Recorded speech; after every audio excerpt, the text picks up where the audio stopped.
Hey, welcome back to another video. In this video, I will be talking about the tips and tricks which I found very useful. One of them is you can keep people stay on one application. Say for example, now we have the calculator app on the iPads and a lot of people ask us to let them use the calculator app on the iPad. And right after a few minutes, they will start scrolling to other things, including your personal photos and everything else. You can actually stop people using other applications or scrolling around your iPads by using one simple thing. So, for example, we are on the calculator app. Now, if you look at this, we have this white bar, which means if you scroll it up, it will take you back to home where you can access to any other thing. And if you want to stick someone to stay on the calculator app or any app, what you need to do is you simply need to go to settings, click on the accessibility, enable the guided access. What the guided access does is if you triple click on this power button, okay, so we need to go to some application first. So for example, we are on the calculator app and now you triple click on the power button. One, two, three. Okay, so now we have some options. Number one, cancel.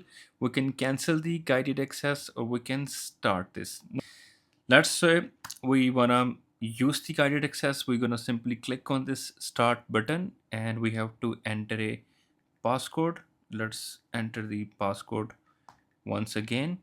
Now I have locked this screen. Now you would notice one thing. Now there is no white bar in the bottom of the iPad, which means no one can go anywhere else other than this screen.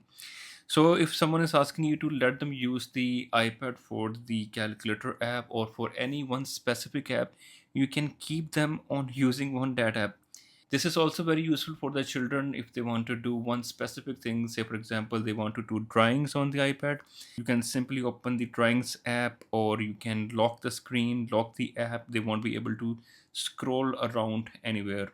Now if you want to unlock this, what you need to do is you need to triple press this button once again. It will ask you for the passcode. You can set any passcode. Now we are back. So the guided access giving me two options. Resume, if I click on the resume, it will take me back to the same flow. I can end it by clicking on this button. And but there is one specific note which you want to secure or which you want to log from everyone else, then there is an option. If you long press this and click on the lock note, it will ask you for your beautiful face. You let it scan your face. You look at this, you get this lock button option, and which means this is locked. Once you have logged one specific node, whenever you click on that node, it will give you this message. This node is logged. View node. Now you have to come back and give you your face ID to access this node. And you can simply unlock this or remove this lock by simply clicking on this remove lock. This is as simple as that, but this is a very secure thing, and if there is something you are working on which is very top secret, you can simply lock that node. There is actually a trick about the animations as well. Say for example, if you click on this calculator app, it will give you the animation of expansion. Similarly, if you minimize this, it will give you the animation of squeezing down. Now you can control this. If you are someone who don't like these kind of animations, what you need to do is you need to simply go to the settings app, click on the accessibility, and then you need to scroll down all the way to motion, reduce motion. If you click on the reduce motion, and now if you click on the calculator app, minimize it, there is no animation there. But I like to use the animations because this is what I like about the Apple ecosystem or the Apple operating systems. I'm gonna turn it off. I like using the animations. Okay, so there is one thing I know few people who are very annoyed to. Say for example, if you click on this, you will notice one thing: the cursor is blinking. You can simply disable this thing. How? You need to go to settings, then you need to go to the accessibility, and after clicking on the accessibility, you need to click on the prefer non-blinking cursor.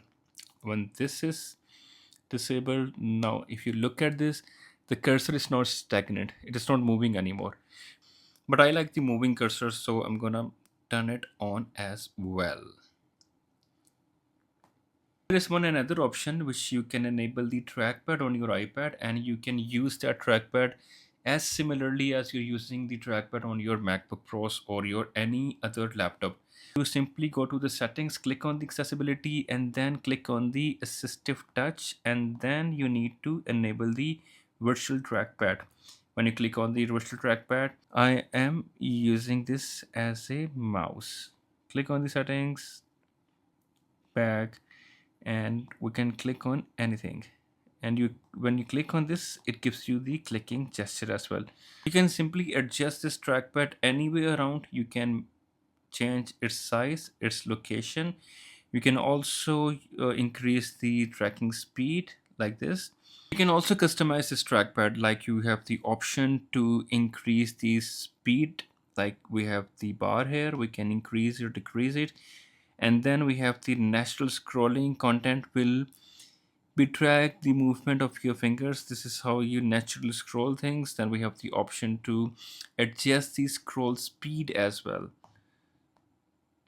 And then we have the options in the appearance. We can change the colors of the border. We can change the color of the trackpad itself. We have the option to change the color of the pointer as well.